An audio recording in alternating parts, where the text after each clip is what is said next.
अस्सलाम वालेकुम हाज़रीन ऐं नाज़रीन। ड्रामा सीरियल दुलाब जी दोस्तों अपडेट तव्हां ॾिठी ऐं दुलाब ड्रामो ख़त्म थी चुको आहे ऐं दुलाब ड्रामो तव्हांखे केतिरो वणियो केतिरो न वणियो, आख़िरी क़िस्त में जेका सीन हुया इहे तव्हांखे केतिरा वणिया ऐं अॻिते सीज़न 2 दुलाब जो ईंदो या न ईंदो या इन जी जाइ ते इन क़िस्म जो को ॿियो ड्रामो अचण वारो आहे।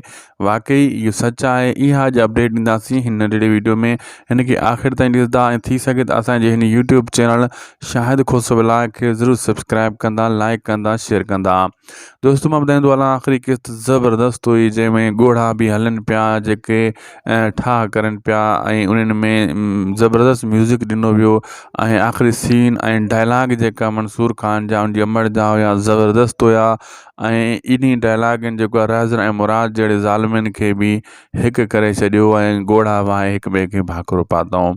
इहो हिकु तारीख़ी ड्रामो हुयो जेको लिखियो वियो ऐं तव्हां सां ॾिठो ऐं ख़तम बि थी वियो ऐं हर इंसान खे वणियो। इन ड्रामे जी सोशल मीडिया ते घणी हाकार मची ऐं हर कंहिं जेका ड्रामे ते तनक़ीद कंदा हुआ उहे माण्हू बि इन ड्रामे ते इन जा क्लिप शेयर करण ते मजबूर थी विया हुआ।